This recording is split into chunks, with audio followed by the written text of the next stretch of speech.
इस कहानी की शुरुआत फिलाडेल्फिया शहर में होती है, जहां हम एक खाली बिल्डिंग के जरिए पूरे शहर को तबाह होते हुए देखते हैं। हर तरफ बस आग ही आग और सीना चीरने वाली चीखती हुई आवाजें। अब कहानी सीधा 1988 में पहुंच गई, जहां 3 अलग अलग लोगों की जिंदगी की झलक दिखाई गई। एक पियानो बजाने वाला, एक बस ड्राइवर और होटल में काम करने वाला एक बावर्ची। ये तीनों अपनी रोजमर्रा की जिंदगी में बहुत बिजी हैं। तभी अचानक इनके चेहरे के हर छेद से खून निकलने लगा। फिर कुछ ही सेकंडों में तीनों जमीन पर गिर गए और उनकी मौत हो गई। इस वक्त शहर में एक नीली हुडी पहने हुए रहस्यमयी आदमी घूम रहा था। कुछ ही दूरी पर थॉमस नाम के एक पुलिस वाले की आंख खुली। थॉमस अपनी प्रेग्नेंट पत्नी को सोता हुआ देखकर उसके लिए खाना बनाने चला गया। तभी उसने न्यूज पर सुना कि एक बस ड्राइवर ने गाड़ी से कंट्रोल खो दिया और सामने आने वाली कई गाड़ियों से टकरा गया, जिससे शहर में अफरा तफरी मच गई। थॉमस ने अपनी पत्नी को खाना दिया और बाय कहकर अपनी शिफ्ट के लिए निकल गया। कुछ समय बाद थॉमस अपने पार्टनर मैडॉक्स से मिला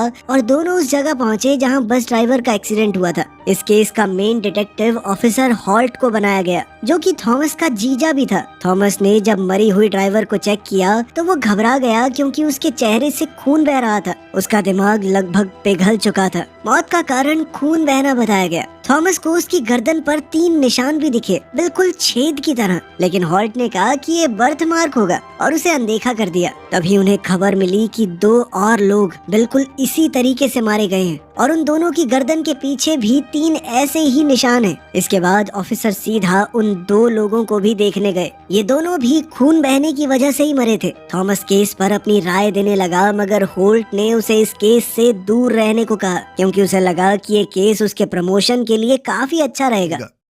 कुछ देर बाद थॉमस और मैडॉक्स हॉस्पिटल में डॉक्टर से मिले, जिसने पोस्टमार्टम किया था। उन्होंने पूछा कि क्या कोई जरूरी बात सामने आई। डॉक्टर ने बताया कि गर्दन पर जो निशान हैं वो असल में बहुत गहरे घाव हैं, इतने गहरे कि शायद गर्दन की हड्डी तक पहुंच गए होंगे। इन घावों से शायद विक्टिम के शरीर में कुछ इंजेक्ट किया गया था, जो कि एक ना रुकने वाला एलिमेंट है। लेकिन अजीब बात यह है कि फोरेंसिक्स टीम भी इस एलिमेंट का पता नहीं लगा पा रही कि ये है क्या। बाद में थॉमस और मैडॉक्स खाना खा रहे थे, तभी उन्हें जानकारी मिली कि पास ही में एक औरत की गर्दन पर किसी भारी चीज से हमला किया गया है, और तो और उसकी गर्दन पर भी 3 निशान हैं, लेकिन वो अभी मरी नहीं है और अभी तक उसका खून भी बहना शुरू नहीं हुआ। दोनों ऑफिसर्स मौके पर तुरंत नाइट क्लब में पहुंचे, जहां उनकी मुलाकात उस औरत से हुई। थॉमस ने उससे पूछताछ की तो पता चला कि हमलावर एक काली औरत थी, जिसने नीली हुडी पहन रखी थी। उस औरत ने एक लोहे के औजार से गर्दन पर वार किया, और हाँ, उसका लेफ्ट हैंड थोड़ा जख्मी था, क्योंकि उसके ऊपर सूखा हुआ खून लगा हुआ था। तभी हॉल्ट ने वहां आकर बातचीत रोक दी और लड़की से दोबारा पूछने लगा कि डिटेल में बताओ हुआ क्या था। अब लड़की ने परेशान होकर सब कुछ दोबारा बताया। फिर अचानक से वो लड़की गिरकर मर गई। इसके बाद पुलिस बताए गए हुलिये से मेल खाती सभी ब्लैक औरतों को गिरफ्तार करने लगी, लेकिन किलर अभी भी आजाद है और वो एक अजीब सा डिवाइस एक कार पर लगा रही थी। फिर जैसे ही एक पुलिस वाला वापस आया तो वो भागकर छूमंतर हो गई। कुछ देर बाद थॉमस और मैडॉक्स ड्राइव कर रहे थे, तभी उनका सामना उसी औरत से हो गया। वो तुरंत भागी उनसे बचने के लिए। उन दोनों ने बैकअप के लिए कॉल किया और होल्ट ने तो शहर के हर एक ऑफिसर को उसे ढूंढने का ऑर्डर दे दिया। इस दौरान थॉमस की कार एक ट्रक से टकरा गई, जिस वजह से थॉमस और मैडॉक्स को पैदल उसका पीछा करना पड़ा। उन्हें लगा कि वो औरत आसपास ही कहीं होगी, इसीलिए दोनों ने उसे घेरने का प्लान बनाया और अलग अलग होकर तलाश के दौरान थॉमस को एक अजीब सा डिवाइस मिला, जिसे उसने अपने पास रख लिया। बाद में एक बेसमेंट के अंदर मैडॉक्स ने उस औरत को पकड़ लिया और जल्द से जल्द सरेंडर करने को कहा, लेकिन ये औरत कोई अबला नारी नहीं थी। उसने मैडॉक्स पर हमला करके उसे पीट दिया और तो और उसकी टांग भी तोड़ दी और फिर जल्दी से वहां से भाग गई। अपने पार्टनर की आवाज सुनकर थॉमस वहां पहुंचा और उस अनजान औरत का पीछा करने लगा। आखिरकार उसने उसे घेर लिया और हाथ ऊपर करके मुड़ने को कहा। तभी कहानी में एक मोड़ आया। उस औरत ने थॉमस को उसके नाम से बुलाया और उसे उसकी होने वाली बेटी के लिए बधाई भी दी। साथ ही उसने कहा कि मुझे अफसोस है तुम्हारे पार्टनर की टांग तोड़ने के लिए। ये सब सुनकर थॉमस थोड़ा घबरा गया कि इसे इतना सब कैसे पता है मेरे बारे में। फिर थॉमस ने उसे गिरफ्तार करने की कोशिश की, लेकिन औरत ने उसे आसानी से हरा दिया और एक बेंच के साथ उसी की हथकड़ी से उसे बांध दिया। जाते जाते उसने कहा कि हम फिर से मिलेंगे, लेकिन जैसे ही वो वहां से जाने के लिए मुड़ी, तभी थॉमस ने उस पर उसी के डिवाइस से हमला कर दिया, जिससे वो अपने शिकार को इंजेक्ट किया करती थी। इससे औरत का बैलेंस बिगड़ गया और वो सामने से आती हुई ट्रेन के आगे गिरकर मौत का शिकार हो गई। इस घटना का थॉमस पर गहरा असर हुआ, लेकिन इससे पहले कि वो खुद को संभालता उसे खबर मिली कि उसकी पत्नी हॉस्पिटल में है। वो भागते हुए वहां पहुंचा और उसके साथी ने बताया कि हमला करने वाले का कोई भी आईडी या फिंगरप्रिंट ट्रेस नहीं हो पा रहा। उसके पास से एक चाबी मिली थी, लेकिन पुलिस को बिल्कुल अंदाजा नहीं था कि वो किस चीज की चाबी है। और भी ज्यादा हैरान कर देने वाली बात ये थी कि उस औरत की कलाई में गोली फंसी हुई थी और वो गोली थॉमस की रिवॉल्वर से निकली थी, जबकि थॉमस ने कभी गोली चलाई ही नहीं। तभी एक नर्स ने बातचीत के बीच में आकर थॉमस को बताया कि तुम्हारी पत्नी की हालत बहुत नाजुक है। थॉमस तुरंत उसके पास भागा और डिलीवरी के दौरान हो रहे दर्द से उसकी पत्नी बेहोश होने लगी। डॉक्टर्स ने उसे बचाने के लिए घबराहट में काम शुरू कर दिया। कुछ ही समय बाद एक नर्स ने थॉमस की गोद में एक सेहतमंद बच्ची दी, लेकिन उसकी एक खुशी तुरंत मातम में बदल गई जब उसे पता चला कि उसकी पत्नी जिंदा नहीं बच पाई। इसके बाद कहानी 9 साल आगे यानी 1997 में पहुंची। अब थॉमस की बेटी एमी 9 साल की हो चुकी थी। एमी नाश्ता बना ही रही थी कि तभी टीवी पर न्यूज चलने लगी, जिसमें सड़कों पर लोग आंदोलन करते हुए 9 साल पहले हुई घटना का जवाब मांग रहे थे। लोगों ने इसे रेसिज्म का मुद्दा बना लिया। कई लोग उस औरत का साथ देते हुए कहने लगे कि उस वक्त वो औरत निहत्थी थी, लेकिन पुलिस वाले ने उसे गिरफ्तार करने की बजाय ट्रेन के नीचे धकेल दिया। बाद में थॉमस, जो अब डिटेक्टिव बन चुका था, उसने अपनी बेटी को जन्मदिन की बधाई दी और उसे एक ब्रेसलेट भी गिफ्ट में दिया। फिर दोनों थॉमस की पत्नी की कब्र पर गए, जहां उन्हें कब्र पर ताजे फूल दिखे और ये देखकर वो सोच में पड़ गए कि यहाँ पर कौन फूल रख के गया है। तभी थॉमस को एक फोन आया। ये जानकर उसके होश उड़ गए कि बिल्कुल वैसे ही मौत होनी शुरू हो गई है जैसे 9 साल पहले हुई थी। एक पल भी जाया किए बिना थॉमस क्राइम सीन पर पहुंचकर मैडॉक्स से मिला, जो अब भी 9 साल पहले हुए इंसिडेंट की वजह से लंगड़ा कर चल रहा था। थॉमस ने उससे पूछा कि सुबह तुमने मेरी पत्नी की कब्र पे फूल तो नहीं रखे, लेकिन मैडॉक्स ने कहा कि मैं नहीं गया भाई वहाँ। फिर दोनों एक यूनिवर्सिटी क्लासरूम पहुंचे, जहाँ एक प्रोफेसर की लाश पड़ी थी। उसकी गर्दन पर वही 3 निशान थे और चेहरे से खून बह रहा था। थोड़ी ही देर में होल्ट, जो कि अब एक ऑफिसर बन चुका था, वो सिक्योरिटी कैमरा फुटेज चेक करने लगा। फुटेज देखकर सबकी आंखें खुली की खुली रह गई, क्योंकि ये किलर बिल्कुल उसी औरत जैसी दिखती थी और वही कपड़े पहने हुए थे उसने, जो 9 साल पहले वाली औरत ने पहने थे। लेकिन क्योंकि वो औरत तो मर चुकी है, इसीलिए सबने मान लिया कि ये कोई कॉपी कैट किलर है। पुलिस स्टेशन वापस जाकर थॉमस 9 साल पुराने केस की फाइल्स को दोबारा पढ़ने लगा, इस उम्मीद में कि शायद कोई क्लू मिल जाए। तभी उसे वो रहस्यमयी चाबी मिली जो उस औरत के पास से मिली थी, और उसने अपनी टीम को उसकी जांच पड़ताल करने लगा दिया। इसी दौरान और भी मर्डर्स होने लगे, जिससे पुलिस पर जबरदस्त प्रेशर आ गया। साथ ही पब्लिक के बीच डर का माहौल बनना शुरू हो गया था। बाद में थॉमस ने फुटेज के अंदर नए किलर के लेफ्ट हैंड को ध्यान से देखा। वो चौंक गया ये देखकर कि वो भी जख्मी है, बिल्कुल उसी तरह जैसे 9 साल पहले वाली औरत का हाथ था। उसने मैडॉक्स को बताया कि ये डिटेल कभी पब्लिक नहीं की गई थी, इसीलिए अगर कोई कॉपी कैट किलर है तो वो इस बारे में कैसे जान सकता है। तभी एक ऑफिसर ने आकर बताया कि जिस चाबी की जांच की जा रही है वो एक प्लेन की चाबी है, जिसे सिर्फ 1 साल पहले बनाया गया है। तो ये चाबी 9 साल पहले कैसे थी उस औरत के पास? ये सुनकर डिटेक्टिव्स हैरान रह गए जब उन्हें पता चला कि 100 मील के रेडियस में सिर्फ एक ही एयरफील्ड है जहाँ पर इस मॉडल का प्लेन मौजूद है। तो उन्होंने वहाँ जाने का फैसला किया। जैसे ही थॉमस और मैडॉक्स निकलने वाले थे, तभी उन्हें एक साइंटिस्ट मिला जिसका नाम है डॉक्टर नवीन राव। साइंटिस्ट ने बताया कि ये केस मेरी रिसर्च से जुड़ा हुआ है। उसने ये भी बताया कि ये किलर सिर्फ एक खास मौके पर दिखाई देती है। आज से ठीक 9 साल पहले भी ब्लड मून वाला ही दिन था और आज भी वही दिन है। लेकिन डिटेक्टिव्स को उसकी ये बात बकवास सी लगी। उन्होंने कहा कि ये सिर्फ एक इत्तेफाक होगा और बिना उस पर ज्यादा ध्यान दिए वहां से चले गए।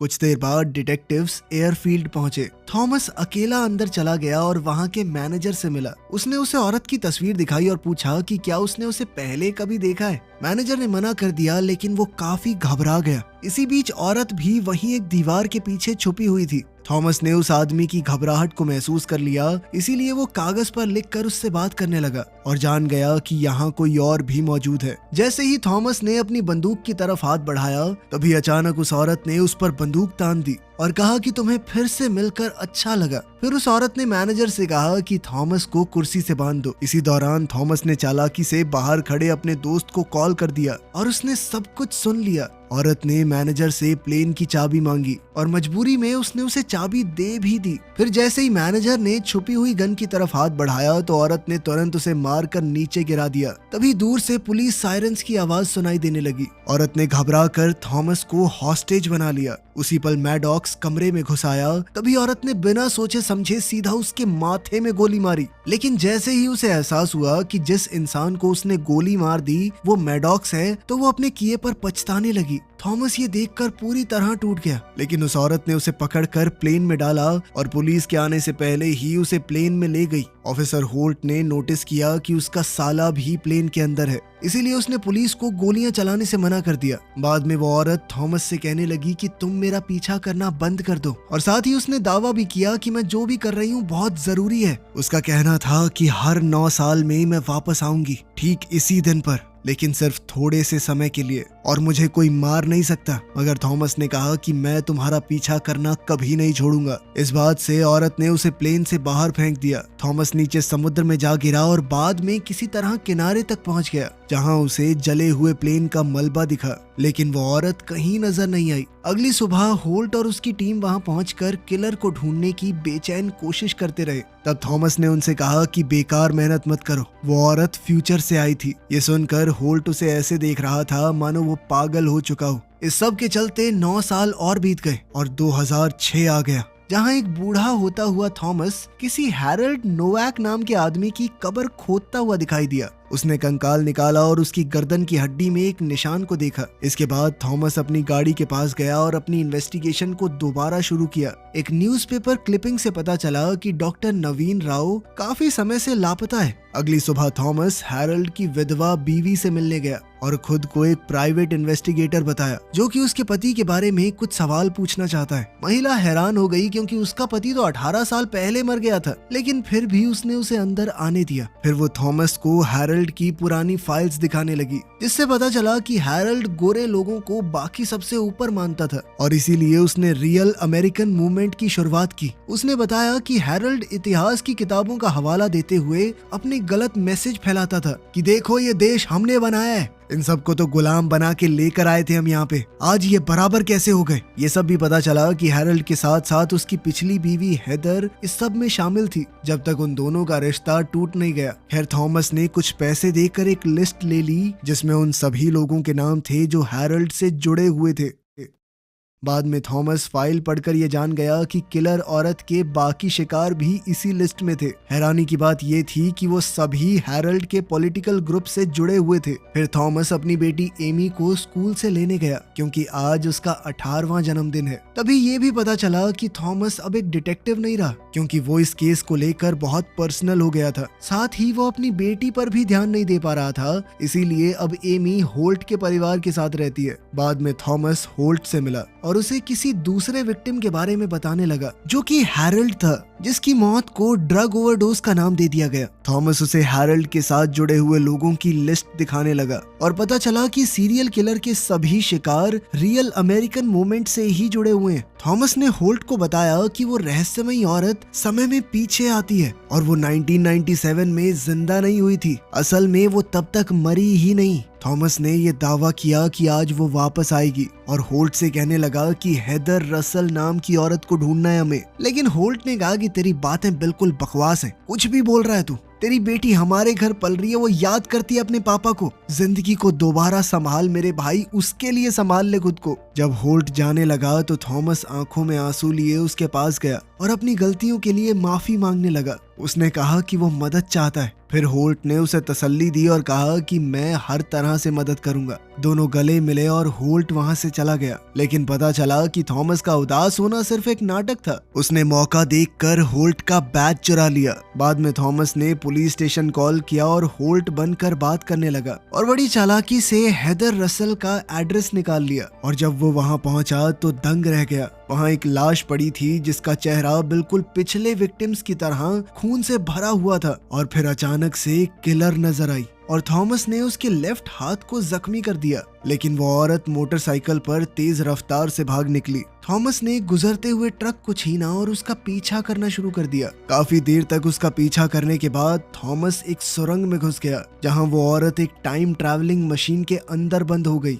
मशीन में पानी भरने लगा और थॉमस ने कसम खाई कि वो दोनों फिर से मिलेंगे। तभी औरत डिवाइस के साथ साथ गायब हो गई। थोड़ी देर बाद जैसे ही थॉमस सुरंग से बाहर निकला तो उसे तुरंत पुलिस और गुस्से से भरे हुए होल्ट ने गिरफ्तार कर लिया। थॉमस ने बताया कि मैंने आज उस औरत के लेफ्ट हैंड में गोली मारी है, और याद है जब वो पिछली और उससे पिछली बारी आई थी तो उसके हाथ में चोट लगी हुई थी ना। इससे साबित होता है कि ये औरत समय में पीछे जाती है, लेकिन होल्ट ने उसकी बात मानने से इनकार कर दिया। इसी दौरान डॉक्टर नवीन राव दूर से ये सब कुछ देख रहा था। एक बार फिर से कहानी 9 साल आगे बढ़ गई, साल 2015 में, जहाँ पर डॉक्टर नवीन राव आइसोटोप नाम के एक डिवाइस पर काम कर रहा था। उसने इस डिवाइस को सुअरों पर टेस्ट किया, जिससे उनकी नाक, आंखों और कानों से खून बहने लगा और वो मर गए। वो अपनी कामयाबी से काफी खुश हुआ, लेकिन फिर उसके असिस्टेंट ने उसे थॉमस की बीच पर तस्वीर दिखाई। यही वो जगह थी जहां किलर 9 साल पहले गायब हुई थी, और वो वहीं पर किलर की वापसी का बेसब्री से इंतजार कर रहा था। इसी बीच थॉमस को अपनी बेटी का वॉइस मेल मिला, जिसमें उसने बताया कि वो जल्द ही माँ बनने वाली है और वो चाहती है कि इस मौके पर उसके पिता वहीं पर मौजूद हों उसके साथ। थॉमस इस बारे में सोचता है, लेकिन अचानक से कुछ देर बाद ही उसने अपने आप को ट्रक के पिछले हिस्से में बंधा हुआ पाया। पता चला कि नवीन ही वो शख्स है जिसने उसे किडनैप किया था। नवीन ने उसे बताया कि मुझे उस किलर औरत के मिशन पर नाज है और मैं एक ऐसे एक्सपेरिमेंट पर काम कर रहा हूँ जिसे एक दिन वो औरत इस्तेमाल करेगी।